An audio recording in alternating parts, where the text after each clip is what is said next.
Bonjour à toutes et à tous, ça y est, les fêtes sont finies. J'espère que ce sont très bien passées et que vous en avez bien profité. Ça y est, retour au rucher pour moi.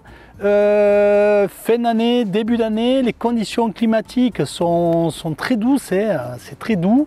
On a de grosses sorties. Il n'y a plus rien qui est grappé dans les ruchers là.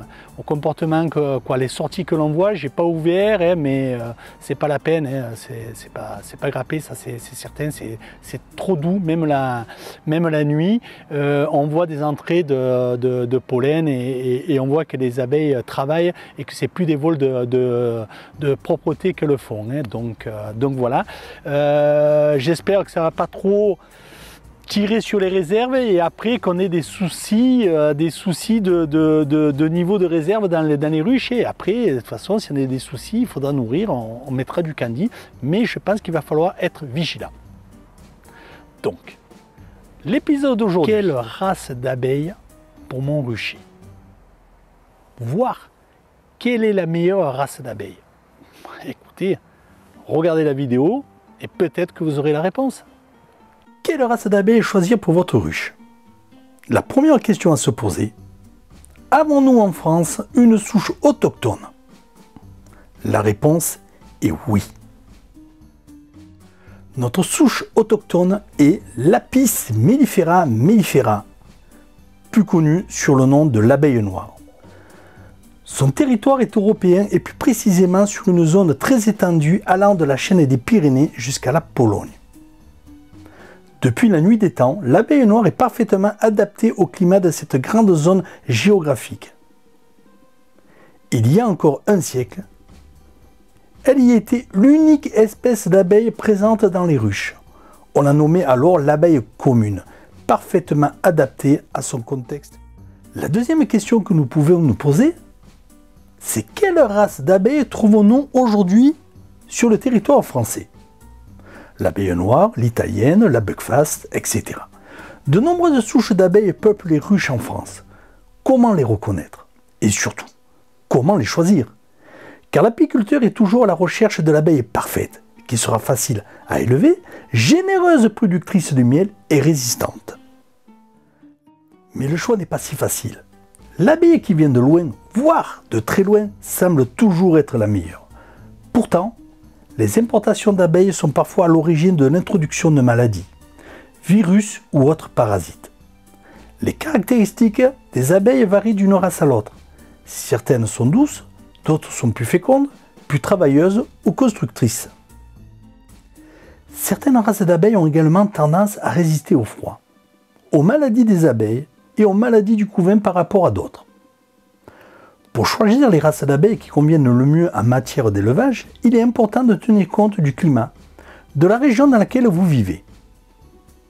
Si vous optez pour une race qui n'existe pas ou que très peu dans la région où vous habitez, vous risquez de corrompre celles qui sont déjà présentes à ce niveau. Je vous conseille de bien vous renseigner auprès du GDCA de votre département.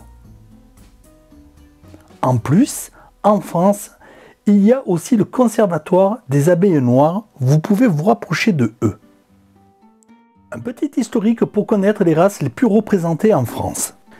L'abeille commune, notre abeille noire, une espèce délaissée par les apiculteurs producteurs. Elle ne représente plus aujourd'hui environ 10% de la population des abeilles mellifères en France. Afin de la sauvegarder, une quinzaine de conservatoires ont été créés dans l'Hexagone par des passionnés. Le premier fut celui de l'île d'Ouessant en 1989. Éloigné du continent et bénéficiant d'un environnement sans pesticides, ce sanctuaire breton est une référence en la matière. Mais cela n'est pas suffisant, car depuis plus de 50 ans, l'abeille noire est négligée par le monde apicole, lui préférant des espèces plus productives d'importation. Dans les années 60, c'est la belle jaune, Apis mellifica linguista, la belle italienne qui avait les honneurs. Puis, dans les années 70-80, c'est la belle grise, Apis mellifica caucasica, la besogneuse de la région du Caucase qui était à la mode.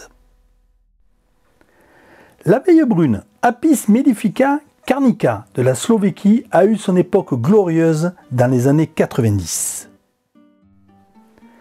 Afin d'obtenir des récoltes de plus en plus importantes, les apiculteurs ont sélectionné des abeilles produisant des colonies très populeuses, démarrant au printemps, essaimant le moins possible et douces comme des agneaux. L'abeille idéale en quelque sorte. De nos jours, c'est la Buckfast, marque déposée, qui peuple principalement les ruchers. Créée par l'homme en croisant les différentes espèces en laboratoire, elle nécessite une sélection continue afin de cumuler le maximum de qualité des différentes lignées dont elle est issue, tout en écartant leurs défauts.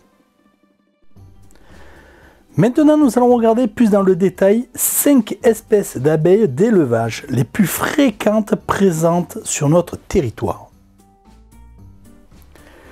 Nous allons démarrer par l'abeille jaune, l'italienne, qui doit son nom à sa couleur et à l'Italie, son pays d'origine. Le jaune orangé est la couleur prédominante chez l'abeille italienne. En comparaison avec les autres races, l'Apis mellifera ligustica possède plusieurs qualités qui lui valent de détenir une place de choix dans le monde de l'apiculture. Principale qualité. 1. Une abeille douce. L'abeille jaune n'est pas agressive, sauf en cas de danger ou quand elle est coupée avec des mâles noirs. Cette douceur de caractère fait qu'elle est facile à travailler. Certains apiculteurs n'hésitent pas à la travailler sans protection. En 2.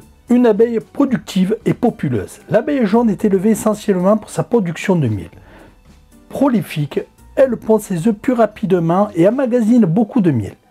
Rien ne l'arrête dans sa production du couvain. Pas même le souci d'équilibre en matière de réserve de provisions. Ce qui en fait l'abeille idéale pour la fabrication des paquets d'abeilles et de gelée royale. En 3. Une abeille qui s'adapte bien. D'origine italienne, l'abeille jaune n'a pas de problème à s'installer sous d'autres contrées comme la France, l'Amérique, le Chili, la Nouvelle-Zélande, etc. En 4. Une abeille qui résiste au varroa. Contrairement à l'abeille noire, l'italienne résiste mieux au varroa, cet acarien parasite qui nuit à la qualité de la gelée royale et par conséquent au couvain. Principaux défauts. Le premier. Trop essaimeuse. À la fin de la grande mêlée, l'italienne devient trop populeuse. Elle peut produire plus de couvains que ne peuvent supporter ses réserves.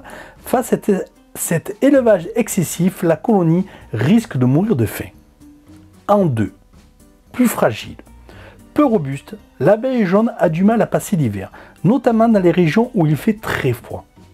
Une fragilité qui la pousse à la dérive et qui expose la colonie à la dépopulation. L'abeille italienne préfère un climat doux. En 3. Plus gourmande, elle se nourrit copieusement pour passer le cap de l'hiver, d'où la nécessité de lui procurer plus de nourriture. Sinon, elle est capable de manger rapidement le miel qu'elle a produit. En 4. Une abeille pillarde. Tous les défauts cités ci-dessus font que l'abeille italienne n'hésite pas à piller ses voisins pour répondre à ses besoins nutritionnels, notamment en hiver. Maintenant, nous passons à l'abeille noire. L'abeille noire est aujourd'hui la plus populaire en France, mais pas la plus présente. C'est une race très ancienne, qui est présente sur toutes les régions de France et possède plusieurs écotypes locaux comme l'abeille noire bretonne, l'abeille noire corse, l'abeille noire provençale ou encore l'abeille noire cévenole, la traditionnelle élevée dans les ruches troncs. Il paraîtrait aussi que ce soit la seule espèce connue pour avoir la faculté de démarrer un élevage royal dès que la reine produit moins de phéromones.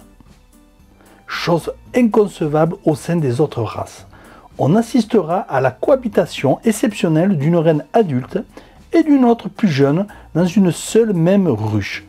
Mais cette situation ne sera qu'éphémère, car la jeune reine se débarrassera de la vieille après quelque temps.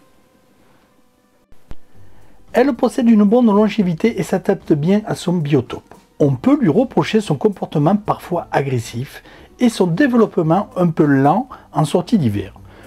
Aussi, sa langue courte l'empêche de butiner dans des fleurs avec des corolles profondes. C'est une abeille locale et polyvalente, particulièrement adaptée au climat montagnard qui séduira les amateurs comme les professionnels. Les principales qualités de l'abeille noire. A1. Une butineuse remarquable. L'abeille noire récolte le pollen et le nectar sur une grande variété de fleurs. Elle se démarque des autres races par ses performances en matière de pollinisation des plantes à fleurs et de production variée de miel, gelée royale, cire, propolis et venin à usage médical. En 2. Une abeille douce. Et oui, de pure race, l'abeille noire est assez douce, rarement agressive, surtout si elle est bien sélectionnée et travaillée. En 3. Une bonne gestionnaire. L'abeille noire gère bien ses réserves en nourriture, ce qui en fait une abeille peu pillarde. Elle régularise même sa population en fonction de la quantité de nectar qu'elle a récolté. En 5. Une abeille résistante. C'est une abeille rustique qui résiste bien à l'hiver et aux maladies. D'ailleurs, elle est conseillée aux régions montagneuses et où l'hiver est rigoureux et long. Enfin, l'abeille noire est l'abeille des mielées tardives, effectuée en août et au-delà de ce mois. Autant de qualités qui font que l'abeille noire est très utilisée par les apiculteurs et qu'elle est souvent conseillée pour les débutants qui désirent démarrer dans des conditions favorables non contraignantes. Principal défaut, très craintive. L'abeille noire reine n'est pas facile à trouver dans une ruche. L'abeille Buckfast fait partie des hybrides. Cette abeille était le fruit de croisement de plusieurs races, mais son patrimoine génétique est en majorité composé par celui de l'abeille Mellifera ligustica. Sa naissance a été rendue possible grâce au fantastique travail d'hybridation réalisé par le frère Adam 1898 à 1996 du fond de l'abbaye de Buckfast qui se trouve au sud de l'Angleterre. Cet ecclésiastique est allé chercher un peu partout dans le monde des abeilles répondant des caractéristiques bien précises. Il a réalisé cette entreprise au fin de renouveler la population d'abeilles de l'abbaye de Buckfast, disséminée suite à une épidémie d'acariose. Principale qualité. A1. Prolificité. Une reine très prolifique. En 2. Caractère. La Buckfast est reconnue pour sa douceur, comportement à tout moment et en tout lieu. En 3. Butinage. Les abeilles de frère Adam sont d'excellentes butineuses. Une tâche facilitée par la longueur de leur langue qui leur permet de butiner diverses fleurs, même celles à corolle profonde. En 4. Production. Cette abeille hybride produit des récoltes très intéressantes parce qu'elle est réputée pour être très travailleuse. En 5. Résistance. Cette abeille est très résistante notamment au climat froid et à certaines maladies comparée surtout à l'abeille noire. 6. Conservation du miel. L'abeille Buckfast conserve bien son miel et prend soin de l'éloigner du couvain pour ne pas entraver la ponte. 7. Essaimage. Une abeille peu incline à l'essaimage. 8. État de la ruche. L'ouvrière frère Adam est une excellente nettoyeuse. Sa ruche est habituellement propre. Principaux défauts. A1. Problème d'adaptation. Elle s'adapte rarement aux récoltes du printemps. En 2. Problème de provision. Un défaut que l'on trouve chez l'une de ses ancêtres, l'abeille italienne. Pour bien hiverner, l'abeille frère Adam a besoin d'une grande quantité de provisions. En effet, elle a tendance à consommer beaucoup de nourriture, ce qui implique de la part de l'apiculteur une surveillance régulière des réserves, et ce durant toute la période hivernale. Une attention encore plus accentuée, surtout quand l'hiver est long ou que le climat est très froid. En 3. Problème de propolisation. La Buckfast utilise trop de propolis à l'intérieur de son nid, ce qui ne facilite pas vraiment pour l'apiculteur l'opération d'exploitation des produits de la ruche. Nous passons maintenant à l'abeille caucasienne. L'abeille caucasienne est une abeille originaire des montagnes caucasiennes, plus connue sous le nom d'abeille gris. Elle a entre autres une pilosité abondante, une langue démesurément longue qui atteint facilement les 7,2, lui autorisant le butinage des fleurs aux corolles profondes comme celle de l'acacia. Son index cubital est sensiblement analogue à celui de l'abeille noire. Principale qualité 1. La durée de vie, supérieure à celle des autres abeilles. En 2. Bonne productrice. L'abeille géorgienne produit beaucoup de cire et de miel. La longueur de sa trompe lui permet de produire du bon miel en butinant les fleurs profondes comme l'acacia et la luzerne. En 3. Fertile. La reine de l'abeille grise est très fertile. 4. Résistance. Une abeille qui résiste bien au froid et qui est capable de travailler même en période de pluie et de brouillard. Contrairement à d'autres abeilles, elle affiche une immunité contre les maladies infectieuses. En 5. Économe. En hiver, elle consomme tellement peu qu'elle ne risque pas d'épuiser ses réserves. En 6. Peu essaimeuse. L'abeille grise forme peu d'essais par souci d'économie et pour préserver le peu de nourriture qui lui reste. En 7. Prend soin de sa ruche. En plus du fait qu'elle défend bien sa ruche, elle la tient bien propre grâce à ses importantes récoltes en propolis. En effet, la ruche de l'abeille géorgienne est remarquable par sa propreté, ce qui facilite la tâche d'apiculteur en matière d'entretien. En 8. Peu pilleuse, ne pille pas même quand ses réserves sont insuffisantes. Les principaux défauts. En 1. Champion de la récolte de la propolis. Le plus souvent, elle propolise tout l'espace disponible dans la ruche. Un défaut qui gêne l'apiculteur dans ses visites ou pour la récolte. Par contre, et parce qu'elle est fragile face au courant d'air, d'autres fois et surtout en période hivernale, elle n'hésite pas à utiliser la propolis parfois de façon excessive pour boucher les ouvertures de la ruche. D'où la nécessité pour l'apiculteur de visiter régulièrement la ruche. En 2. Rustique et résistance, l'abeille grise reste sensible aux maladies contagieuses qui s'attaquent à l'appareil digestif, connu sous le nom de nosémose. Nous finissons avec l'abeille carniolienne. Originaire de la Slovéquie, la carniolienne est une abeille très présente en Europe, classée deuxième à l'échelle mondiale, parfois appelée l'italienne grise, de par sa grande ressemblance avec l'abeille italienne. L'abeille carniolienne est une Mellifera carnica, de son nom scientifique, et aussi quelquefois appelée carniole. Son territoire d'origine se trouve dans les Alpes autrichiennes et les Balkans. Elle fait partie des races d'abeilles les plus courantes. Généralement, l'abeille carniole présente une robe à prédominance grise. Son corps d'une grande pilosité est recouvert des bandes de poils gris. Cependant, il arrive aussi qu'une carnica puisse présenter de légères nuances bronze. Ni trop longue, ni trop courte, sa trompe se trouve dans la bonne moyenne de 6,5, ce qui lui permet d'aller butiner presque toutes les fleurs, sauf bien entendu celles à corolle très profonde comme celle de l'acacia. Principale qualité 1. Production du miel. La carnica produit beaucoup de miel. En 2. Caractère. Une abeille douce qui pique rarement, ce qui facilite son élevage même dans les zones urbaines. En 3. Sens de l'orientation. L'abeille grise n'a aucun mal à s'orienter, à retrouver son chemin. En 4. Durée de vie.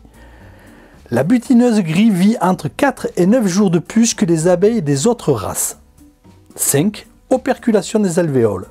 Elle excelle dans cette tâche, surtout en hiver. 6. Entretien de la ruche. Le nid de l'abeille grise est souvent bien propre. 7. Résistance. La carniolienne résiste bien à certaines maladies du couvain, telles que la loque européenne. 8. Capacité à s'adapter à différents climats et reliefs. Elle peut être élevée aussi bien en région montagneuse qu'en zone urbaine. Elle supporte bien les très basses températures et peut rester jusqu'à 150 jours dans sa ruche sans sortir. 9. Gestion de l'essaim.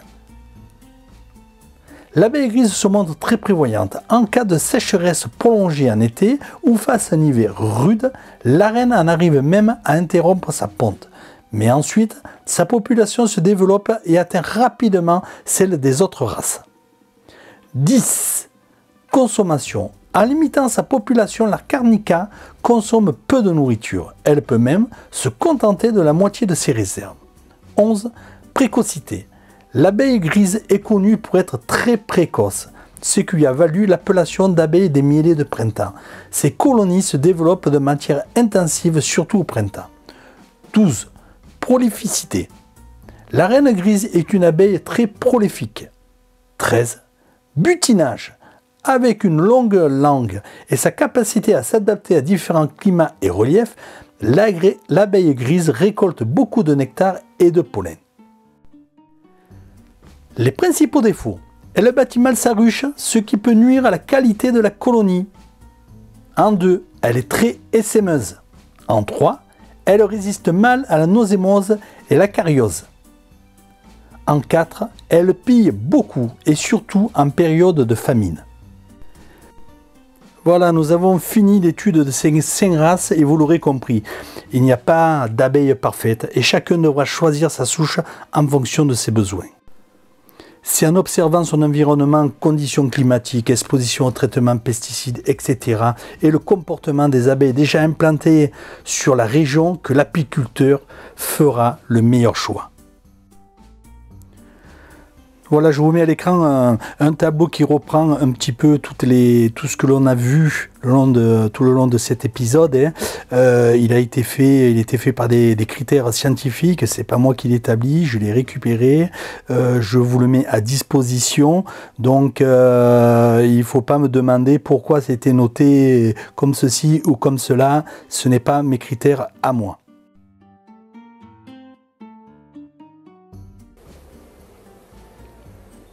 Voilà, nous avons vu les 5 races les plus répandues sur le territoire français. Il y en a d'autres, mais ça c'est vraiment les plus répandues et elles ont été introduites, comme expliqué dans la vidéo, suivant les années et le choix des apiculteurs. Donc, avec le tableau que vous avez, les informations que vous avez dans la vidéo, je pense que vous pouvez arriver à trouver la race d'abeilles qui corresponde le mieux à votre région, à votre point géographique, en fonction de la température, en fonction des plantes mellifères, etc. et du temps aussi que vous pouvez leur accorder, les maladies et autres. Après, sur la douceur. Sur la douceur, je pourrais vous dire que quand les abeilles ont une bonne génétique, abeilles noires ou autres, il n'y a pas de problème avec de douceur. Il est vrai que certaines races sont plus douces que d'autres.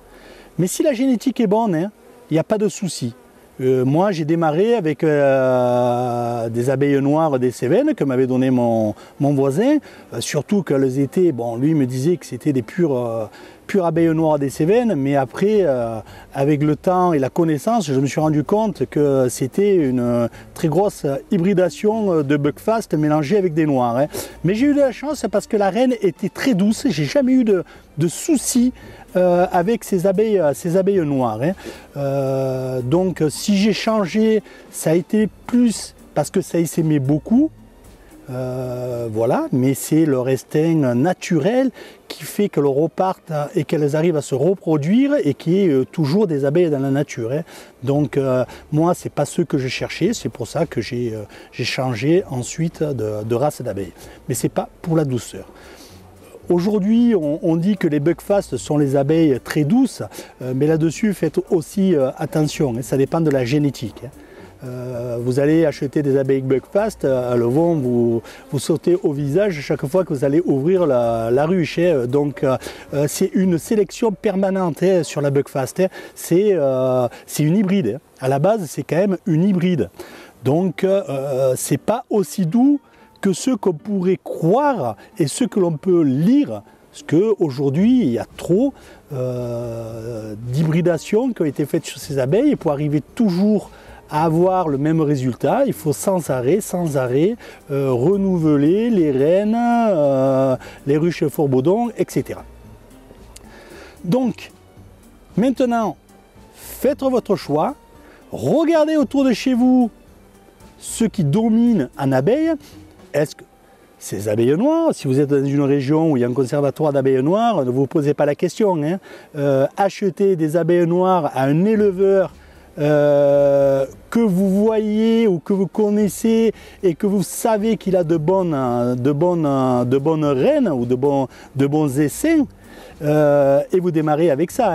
N'infestez pas la région là où vous êtes au milieu d'un conservatoire avec des bugs, des italiennes ou autres. Il faut quand même être vigilant à ce niveau-là.